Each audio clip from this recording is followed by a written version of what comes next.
My full name is Susie Alfred, and my traditional name is Tsayu, and I belong to the beaver clan. Tsayu, they call them. Tsayu Susie Dolly. My name is Dolly Susie Alfred. Nito Susie Alfred. Sa babe tatni an wadaket and Lee. Nito Henry Alfred. My mom's traditional name is Walat. Her English name is Susie Alfred, and my late dad's name is Wadaket. English name Henry Alfred. Witsuwit'en. I live in Witsuwit'en.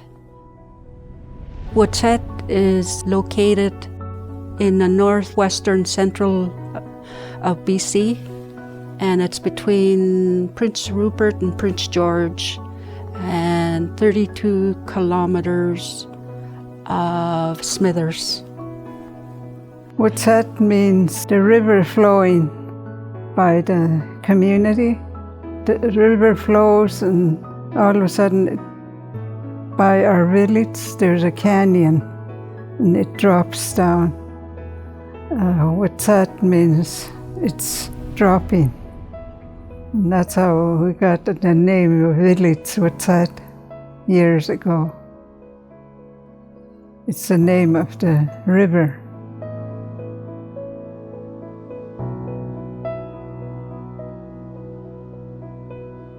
I was born and raised speaking our language by my mother and my grandmother and grandfather. And I also spoke English as I was growing up because my dad is Gitsan. It's another nation from our village, and he doesn't speak our language, so he speaks English to us. So we grew up speaking English and our language, Witsuwit'en. My father and my mother spoke to us in Witsuwit'en. Same with my grandmother. We were always with my grandmother in a smokehouse. Or we go up there in the summertime, we go visit it.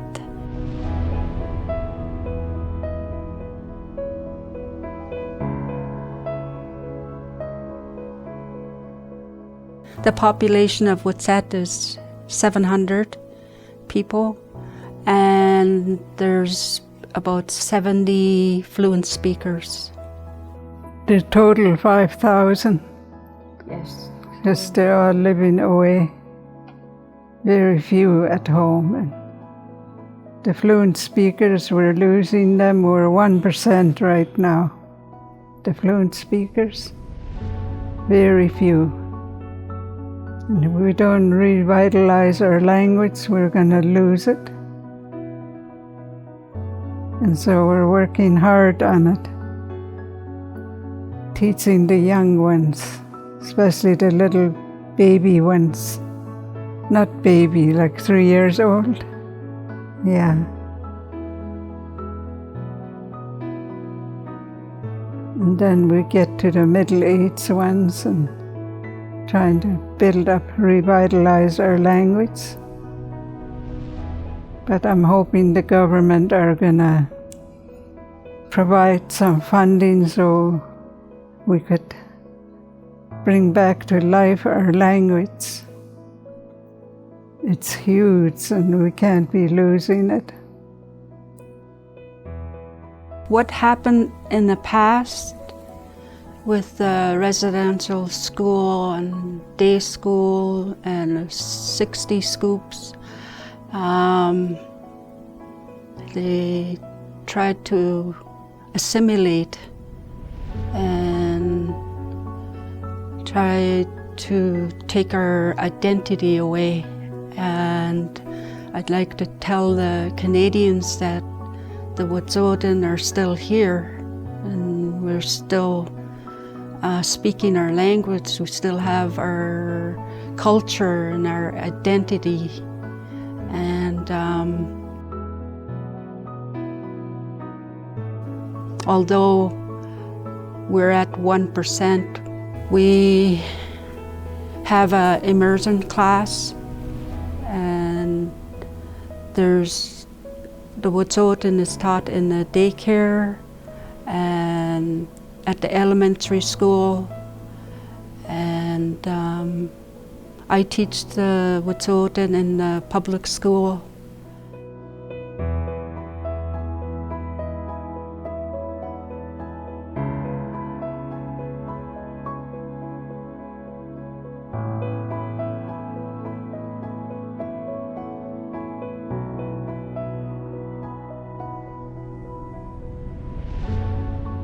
When we first got a call that we were going to Ottawa, I was so honored that I was going to be speaking my language, translating, transcribing to the Pope.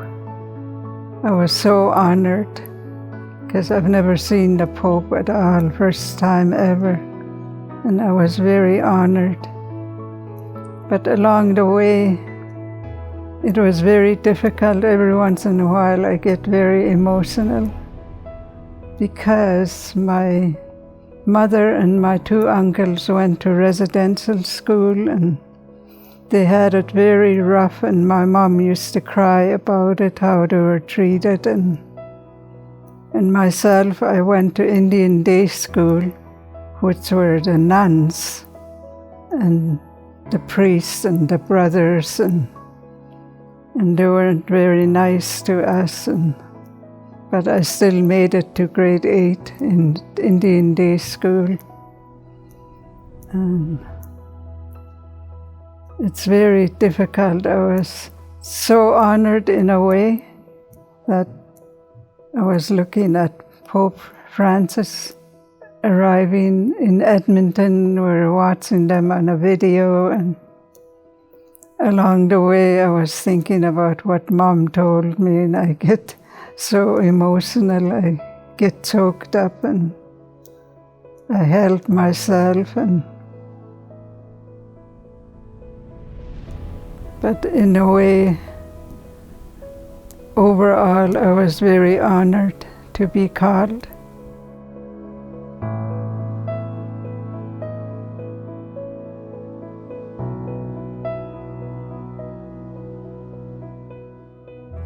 Well, I got an email from Marianne asking if Mom and I could translate the Pope's apology and to translate his words.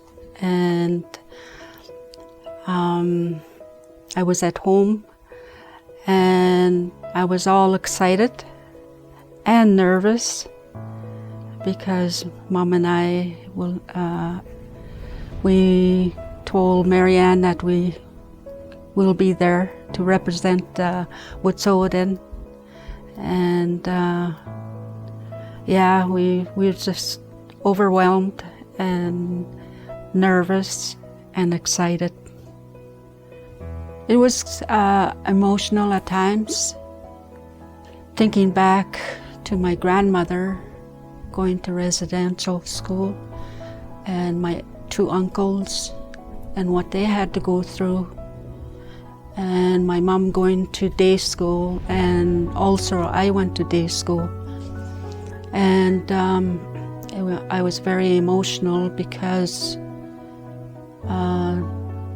the Pope didn't say anything about day school. We had the same treatment as residential school. The only thing is that we got to go home. I overcame that feeling looking at Mom sitting there, thinking to myself, we have a job here. We have a job here to do. We have to translate the Pope's words, and to let the world know that Witsuwit'en are still here. We're still speaking our language.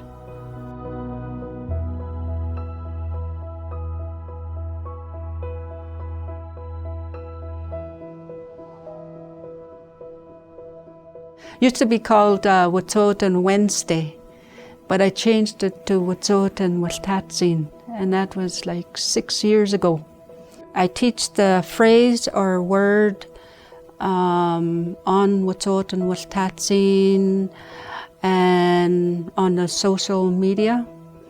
And the reason why I started Witsuwit'en Wiltatsin is to give the Witsuwit'en people in the urban area a chance to keep their language or to learn the language, and because they're not around the elders, the fluent speakers.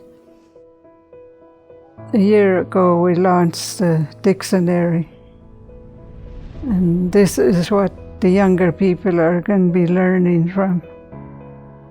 So that was one big project we've done, is that. And way back when my late husband was still alive, we did 2 history books. That took us 5 years.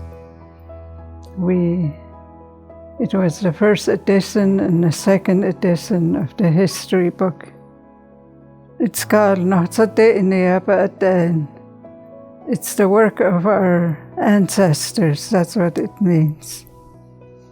And that's what was written, both English and Witsuwit'en. And we have that book as well.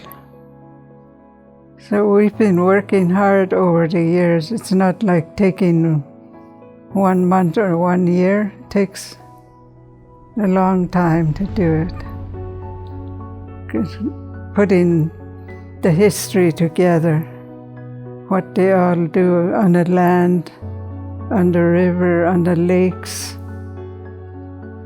and a lot of hunting, trapping, just living off the territory, those kind of history.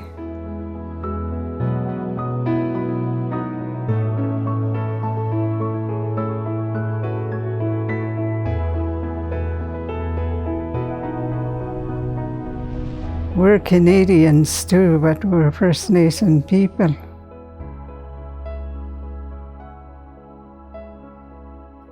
We all should live our lives together and work together. That's what I want Canadians to know.